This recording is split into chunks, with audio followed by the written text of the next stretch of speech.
অৰ্থাৎ পাকিস্তানৰ field marshal Asim মুনিৰৰ পুনৰ ভাৰতত হুমকি পুনৰ বুলি নহয় আসলতে অপাৰেশ্যন সিন্দুৰৰ পিছত আসিম মুনিৰে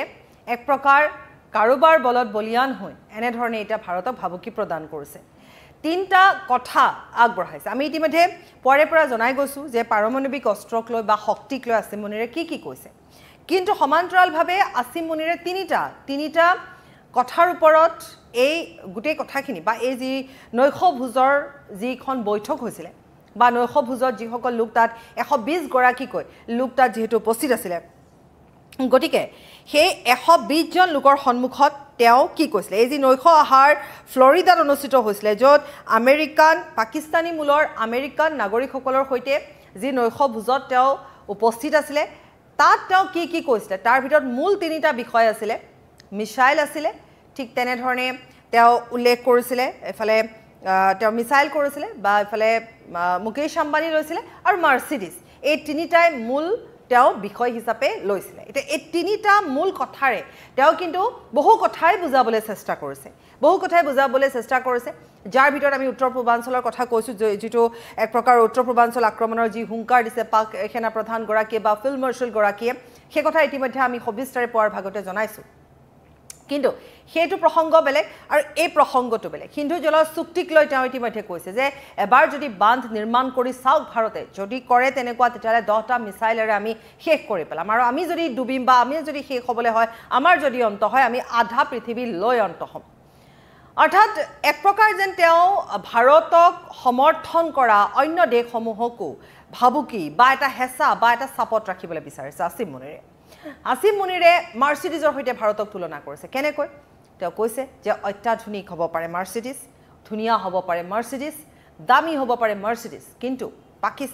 পাকিস্তান এখন ডাম্পাৰ যেটা ডাম্পাৰে খুন্দা মাৰি দিব মাৰ্সিডিজক তেতিয়া ভাঙি চুৰমাৰ হৈ যাব ক্ষতিকাৰ হ'ব ভাৰতৰ হ'ব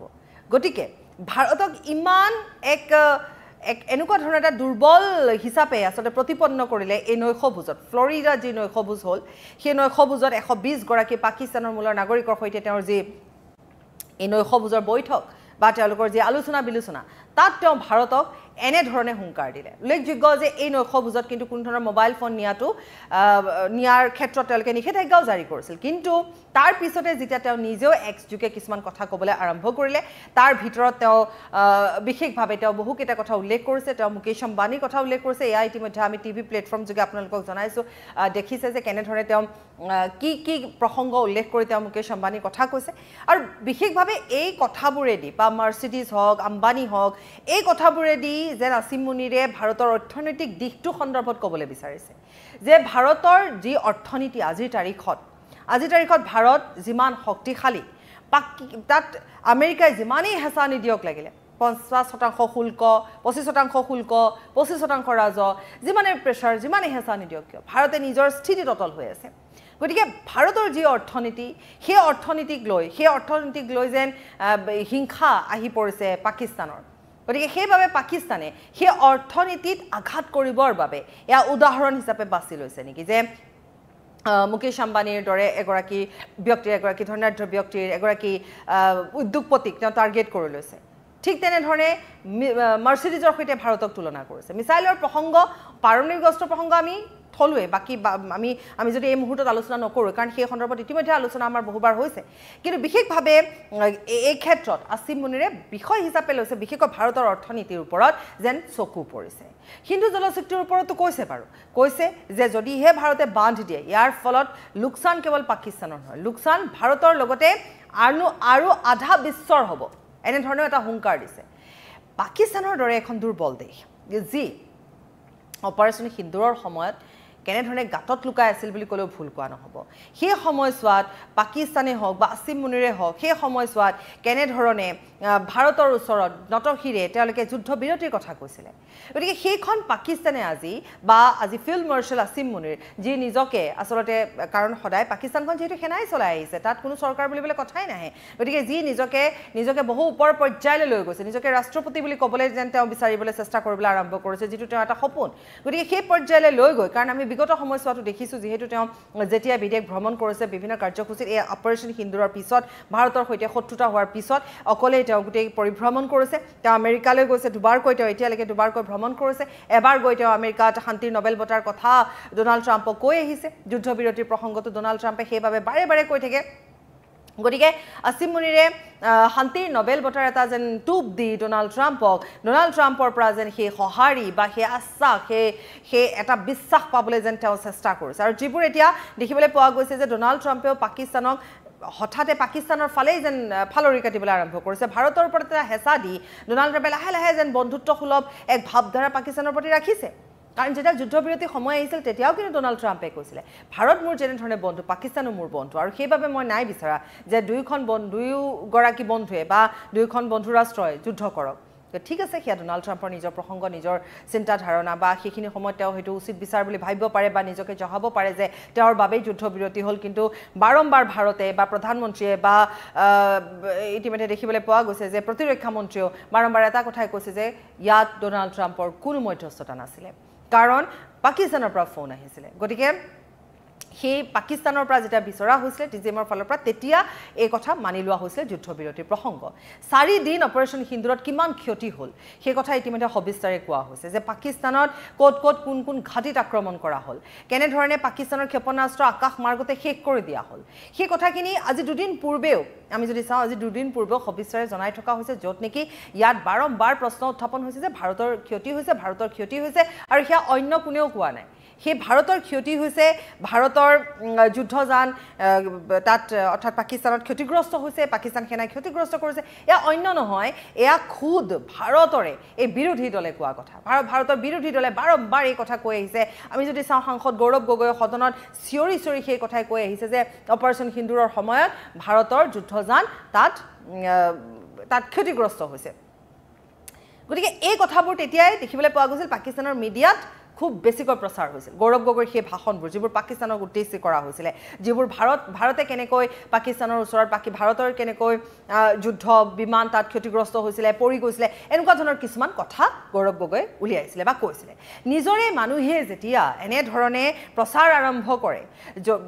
নিজৰ দেশখনৰ কথাই যেতিয়া এনেধৰণে ক'বলৈ আৰম্ভ কৰে তেতিয়াহ'লে শত্ৰু দেশে নিশ্চিত ৰূপত ইয়াত সুযোগ পাবই বা সুযোগ লাভ কৰিছে তেওঁলোকে ক'বলৈ সুবিধা পাইছে সেইবাবে আসিম মুনিৰে এই নৈশভোজত এই কথা উল্লেখ কৰিছে যে ভাৰতে খতিয়ান দাঙি ধৰক যে ভাৰতৰ কিমান লোকচান হৈছে তাৰ পিছত পাকিস্তানে নিজৰ খতিয়ান দাঙি ধৰিব গতিকে এইবোৰ সুযোগ এই কথাবোৰ ক'ৰ পৰা সুবিধা পালে এইবোৰ এই সদনৰ মজিয়াত যেতিয়া বিৰোধীয়ে চিঞৰি ক'লে যে ভাৰতৰ যুদ্ধযান তাত ক্ষতিগ্ৰস্ত হৈছে পাকিস্তানে ভাৰতৰ যুদ্ধযান বা যি দুখন যুদ্ধ বিমানৰ কথা কৈছে যুদ্ধ বিমান ক্ষতিগ্ৰস্ত কৰিছে তাৰ কোনো ধৰণৰ তথ্য ভাৰতে নিদিয়ে ভাৰতে কথা লুকুৱাইছে চৰকাৰে কথা লুকুৱাইছে এই কথাবোৰ যেতিয়া ক'বলৈ আৰম্ভ কৰিলে তেতিয়া শত্ৰু দেশখনে ইয়াত সুবিধা পালে তেওঁলোকৰ মনৰ মাজত সেই সাহসবোৰ গোট খাবলৈ আৰম্ভ কৰিলে যে নিজৰ দেশতেই যেতিয়া শত্ৰু আছে বাহিৰাকৈ শত্ৰু নিমন্ত্ৰণ কৰিবলৈ কোনো প্ৰয়োজনেই নাই গতিকে শত্ৰু এনেধৰণে যেতিয়া আৰম্ভ হয় নিজৰ ভূমিৰ কথাই যেতিয়া ক'বলৈ আৰম্ভ কৰে তেতিয়া নিশ্চিত ৰূপত বাহিৰা এখন দেশে যিখনে অনবৰতে বিচাৰি থাকে যিখনে অনবৰতে ভাৰতৰ কটু কথা ভাৰতক লৈ কটু আলোচনা কৰিবলৈ বিচাৰি থাকে গতিকে তেওঁলোকে সুযোগ সুবিধা লাভ কৰিব তাতে আসিম মুনিৰ ফিল্ড মাৰ্শ্বেল হিচাপে তেওঁ নিজৰ পাকিস্তানীক তেওঁ কি দিছে কি নাই দিয়া সেইবোৰ পাছৰ অংক কিন্তু নিজৰ স্থিতি তেওঁ সবল কৰাৰ ক্ষেত্ৰত সদায় আগবাঢ়ি থকা দেখিবলৈ পোৱা গৈছে তেওঁ কৈছে যে মা সদায় মায়ে হয় অৰ্থাৎ এই কেইগৰাকী 120 জন যি পাকিস্তানৰ মূলৰ যি তাত আমেৰিকান নাগৰিক পাকিস্তানৰ মূলৰ আমেৰিকাত থকা নাগৰিক তেওঁলোকৰ সৈতে যি নৈশভোজত আছিলে তাত তেওঁ বুজাবলৈ চেষ্টা কৰিছে মা সদায় মায়ে কাৰোবাৰ মা কালী আৰু কাৰোবাৰ ধৰিত্ৰী মা কালী এনেধৰণে কিছুমান বুজনি দিবলৈ চেষ্টা কৰিছে অৰ্থাৎ এইটো বুজাবলৈ চেষ্টা কৰিছে যে আপোনালোকে বাহিৰত থাকিব পাৰে কিন্তু মা আপোনালোকে জন্ম হোৱা ঠাইখনে গতিকে এই কথাবোৰেদি তেওঁ একত্ৰিত কৰিব বিচাৰিছে বাহিৰত থকা পাকিস্তান মূলৰ মানুহসকলক লোকসকলক গতিকে তেওঁৰ যি ধৰণৰ এটা ৰণনীতিৰে আৰম্ভ কৰিছে আসিম মুনিৰে কিন্তু ভাৰতত পাকিস্তানক লৈ পেলাই দেখিবলৈ পোৱা গৈছে দুটা ভাগত বিভক্ত হোৱা কাৰণ কিয় বিৰোধীয়ে এতিয়া যেনেধৰণে নহওক কোনো ধৰণৰ তথ্য প্ৰমাণ নোহোৱাকৈ কিছুমান অমূলক কথা বতৰাৰে এটা বেয়া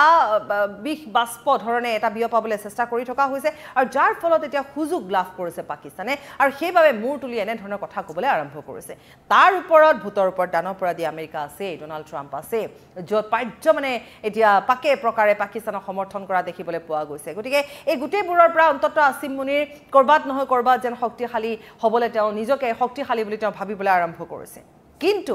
ভাৰত এই ক্ষেত্ৰত অকণো কেৰেপ নকৰে এই কথা ইতিমধ্যে জানিবলৈ দিয়া হৈছে প্ৰতিক্ৰিয়া স্বৰূপে ইতিমধ্যে ভাৰতৰ তৰফৰ পৰা ইতিমধ্যে কোৱা হৈছে যে আমি অকণো এনেকুৱা ধৰণৰ কথাত আমি কেৰেপ নকৰোঁ পাক সেনা প্ৰধানগৰাকী পাৰমাণৱিক ভাবুকিক কঠোৰ প্ৰত্যুত্তৰ দি বিদেশ মন্ত্ৰালয়ে কৈছে যে পাৰমাণৱিক ভাবুকি দিয়াটো পাকিস্তানৰ এটা পুৰণি অভ্যাস আৰু আমি এনে কোনো ভাবুকিৰ ব্লেকমেইল নহওঁ ভাৰতে নিজৰ ৰাষ্ট্ৰীয় নিৰাপত্তাৰ বাবে যি জৰুৰী পদক্ষেপ ল'বলগীয়া আছে আমি সেয়া লৈ যাম কিন্তু আশা কৰা নাছিলোঁ যে এখন বন্ধু ৰাষ্ট্ৰই এনেকুৱা ধৰণে হুমকি দিব বা এনেকুৱা ধৰণৰ কথাবোৰ ক'ব বাৰু যিয়ে নহওক কিয় আমি আকৌ কৈছোঁ যে আসিম মুনিৰে নৈশভোজত কি ক'লে তেওঁ উল্লেখ কৰা তিনিটা কথা মিছাইল মুকেশ আম্বানী আৰু মাৰ্চিডিজ এই তিনিটা কথাত এটা কথা তেওঁ প্ৰতিপন্ন কৰিলে পাকিস্তানৰ হাতত পাৰমাণৱিক শক্তি আছে আৰু তেওঁলোকে যেতিয়াই পাৰে ভাৰতৰ অৰ্থনীতিও শেষ কৰি দিব পৰা তেওঁলোকে তেনেকুৱা ধৰণৰ পৰিকল্পনাও তেওঁলোকৰ আছে ভাৰতে যি ধৰণে দুপদুপে আগবাঢ়িছে তাত ক'ৰবাত নহয় ক'ৰবাত আঘাত আনিবলৈ বা কঁকাল ভাঙি দিব পৰাকৈ যদিহে ভাৰতীয় উদ্যোগপতিক তেওঁলোকে টাৰ্গেট কৰি লয় গতিকে ভাৰতৰ অৰ্থনীতিত কঁকাল ভাঙি পৰিব এনেকুৱা ধৰণৰ কিছুমান বাৰ্তা দিবলৈ যেন আসিম মুনিৰে চেষ্টা কৰিলে গতিকে ভাৰতক মাৰ্চিডিজৰ লগত তুলনা এইভাৱেই কৰিলে কাৰণ মাৰ্চিডিজ এখনত তেওঁ বুজাবলৈ তেওঁলোকে চেষ্টা কৰিলে যে এখন ডাম্পাৰে যেতিয়া মাৰ্চিডিজক খুন্দা মাৰিব ক্ষতি ডাম্পাৰখনৰ নহয় মাৰ্চিডিজখনৰ হ'ব অৰ্থাৎ ভাৰতৰ হ'ব গতিকে এনেবোৰ কিছুমান কথাৰে আসিম মুনিৰে এক প্ৰকাৰে এটা চাপ সৃষ্টি কৰিবলৈ চেষ্টা কৰিছে বেলেগ বেলেগ যিবোৰ ভাৰতক সমৰ্থন কৰা দেশ আছে তেওঁলোকৰ ওপৰতো আৰু তেওঁ শক্তিশালী ক'ত হৈছে ডোনাল্ড ট্ৰাম্পৰ শক্তিৰে তেওঁ শক্তিশালী বুলি নিজকে ভাবিবলৈ আৰম্ভ কৰিছে কাৰণ তেওঁ শান্তিৰ নোবেল বঁটাৰ কথা ইতিমধ্যে ডোনাল্ড ট্ৰাম্পক দিয়াৰ কথা তেওঁ কৈছে তেনেধৰণে তেওঁ ইয়াৰ পূৰ্বে তেওঁ গৈ তেনেধৰণে এটা আলোচনা কৰাও দেখিবলৈ পোৱা গৈছে মন কৰিব যে ডোনাল্ড ট্ৰাম্পে আসিম মুনিৰকে মাতি লৈ গৈছিলে সেই বৈঠকখনত আৰু এই ফ্লৰিডাত এতিয়া তেওঁ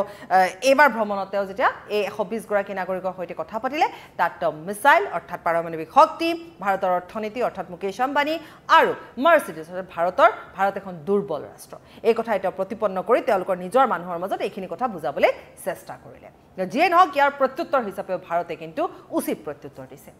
এয়া আছে এটা খবৰ আৰু পৰৱৰ্তী